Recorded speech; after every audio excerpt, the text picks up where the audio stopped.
Good morning, day, evening, afternoon, everyone, wherever you might be. Today, I thought I would let you see my smiling face instead of putting a picture up. I'm Dot to Dot, and I hope that you will subscribe to my channel and like and share this video. I want to connect the dots and bring motivational thoughts, quotes, topics. We have so many drama channels out there that are reporting all the negative. I would like to bring something positive to the table. It seems like we get plenty of the negative in the news, day-to-day life, quarantine, internet. We don't get enough just quiet time to sit alone and reflect and think about the good things. So today I want to read to you again from the book Daily Reflections. It's from Alcoholics Anonymous, and it's called At the Turning Point. Half measures avail us nothing. We stood at the turning point. We asked his protection and care with complete abandon. Alcoholics Anonymous, page 59. Every day I stand at a turning point. My thoughts and actions can propel me toward growth or turn me down the road to old habits. Sometimes turning points are beginnings, as when I decided to start praising instead of condemning someone, or when I asked for help instead of going it alone.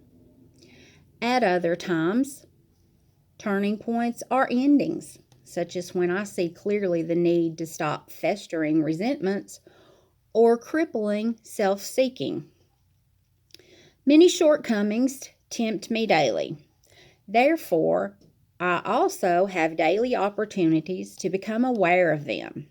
In one form or another, many of my character defects appear daily, such as self-condemnation, anger, running away, being prideful, wanting to get even, or acting out of grandiosity.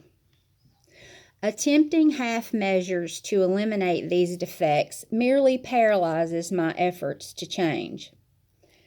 It is only when I ask for help with complete abandon that I become willing and able to change. Human nature makes us resistant to change, and it's hard to change. It's hard to change old habits. It's hard to change bad character traits, character flaws, but it can be done. So we can sit around in the situation that has been handed to us, and we can see each new day as a new day to begin again. It's a turning point. It's an opportunity. It's a clean slate. It's the opportunity to do better today than we did yesterday, or at least attempt to. At the end of the day, if you can lay down and go to sleep knowing that you've done your best, that's all that matters. Because at the end of the day, no matter what we distract ourselves with during the day or who we distract ourselves with during the day, it's only us going to sleep with ourselves at night. And we don't see anybody else in the mirror when we look in the mirror. And we have to face ourselves every day. So can you lay down with a clear conscience, knowing that you did the right thing? When we have the opportunity to begin a new day, we can either grow or we can remain stagnant. There's an old saying, grow or go. If you aren't going to grow, if you are just going to be stagnant and hold everybody else back, then go. You hear that a lot of times in the offices. Go or grow or go. Another one is bloom where you are planted. A lot of times, and I have found myself doing this, a lot of times we find ourselves complaining about, I don't like where I live, I don't like where I work, I don't like my kids, I don't like my dog, I don't like my husband, don't like my wife. Truth is, we just don't like ourselves. We can't get away from us is the problem. I used to think that I wanted to be a million miles from where I was at. And then it dawned on me, I would still be with me. And my miserableness and my unhappiness would go right along with me. So I realized the problem wasn't everything around me. The problem was me. And when you can realize the problem that is you, you can begin to work on you. I hear a lot of people say, especially in the drama community lately, that anybody can change. Most anybody can change if they are truly able to see they're wrong. But there are some personality types that are not capable of changing. True narcissists, sociopaths, psychopaths, antisocial personality disorder. Those people aren't going to change. They don't have the capability to change. Their brains are not wired to change. They are able to mimic what they have seen in other people and know to say the right words to make people think that they are trying to change. But that's just them being a chameleon, them turning the color that they need to turn at this moment to make the situation better until they can go on to create the next chaotic, toxic event. There are some people who cannot thrive unless they are in a toxic and chaotic environment. Borderline personality people are examples of that. They tend to not be able to stay in relationships. They self-sabotage themselves. They make risky decisions without thinking about them. They want the house and the spouse and the 2.5 kids and the dog and the picket fence, but they sabotage themselves and they never get it, typically. A new day also gives us the opportunity to not complain about the things that aren't going the way we want them to or the way we would like them to. So maybe the situation isn't going the way it's going that you want it to go. What are some things in your life that you can be grateful for? Start keeping a gratefulness journey. And I guarantee you, you could fill up page after page after page of things to be grateful for that you would have never even thought of. And it doesn't have to be major things, you know. Did you wake up? Do you have food? Do you have clothes? Are you still breathing? Are you still on the green side of grass? Are you in the hospital? Are you in prison? Are you in the morgue? A sad situation is when an inmate looks at me and tells me that he worries in 5 years when he's up for parole about getting out of prison because prison is the best life he's ever known. He said, I have a roof over my head and I get fed. Now that is sad. How many of us can say that at our worst, we've had better days than that? Forgiveness. I will admit that I am the first one that is the last one to forgive. Forgiveness is hard. It's a process. It's not going to be something that you can say, I forgive somebody, and it's all going to go away. You might truly in your heart forgive a person, and then the next time you think about it, those old, bitter, angry feelings start welling up, and you have to talk yourself down again. You know, this is not doing me any good.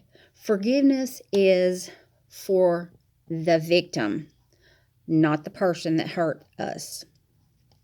When you continue to harbor resentment and unforgiveness and bitterness toward other people, it's the same as you drinking poison hoping that person dies. You're only hurting yourself. Forgiveness of the person that hurt you does not have to be public. I see these drama channels all the time saying, well, so-and-so needs to come on here and make a public apology. So-and-so needs to come on here and tell us that whether they've forgiven this person or not. No, they don't. Nobody owes the public an explanation of what they have done. If I choose to forgive or to not forgive, or to come on and make a video about my actions or my behavior, that's my business. Now, maybe it's a little bit different for these famous public figures who you expect to give you an explanation, who your money goes to support by buying their products. When you have bought the mansion that they're living in, yeah, I could understand why you might want an explanation from them. But doesn't mean you're going to get it. So, my reading talked about endings. Sometimes you got to let go. Sometimes that means relationships. And that can even mean family members. I know in my family especially that there are some family members who think that because you're related to someone that you must maintain a relationship with them at all costs. I don't agree with that. If I'm being disrespected, if I am being abused, until the person can respect me and speak to me like a human being, just because we are blood relatives does not mean I have to stay around and be abused. It just don't. And family does not have to be somebody that shares the same blood as us. Family is someone who comes into your life and they stay. On the good days, on the bad days. For better, for worse.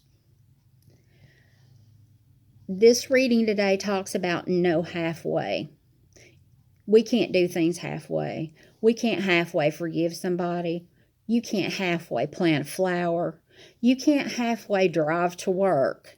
You can't halfway be in a relationship. You either have to be all in or you have to be all out.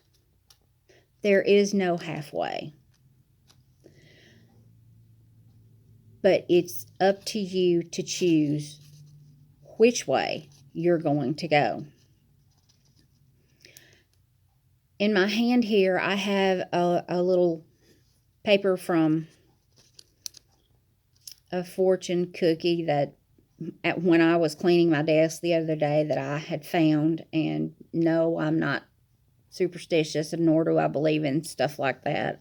I don't read my astrological sign because I don't believe in stuff like that. I think life is life, and it'll be revealed to us in our own time, and that we don't have to look to the stars to find it. But this says affirm it, visualize it, believe it, and it will actualize itself. Basically, when I'm doing therapy, I tend to rely a lot on the therapeutic approach of CBT, which is cognitive behavior therapy. Cognitive meaning your thought process, cognition. The truth of the matter is when we start thinking differently about a situation, that's when we make the situation different, because we have to form a thought before we can form an action. When the diabetic is diagnosed as being a diabetic, they have to begin to see the cake, the pies, the candy as the enemy that's killing them. When the addict starts to get clean, they have to see the drug or the alcohol that they loved as the thing that was killing them. So until that change in thinking takes place, the change in the behavior can't take place.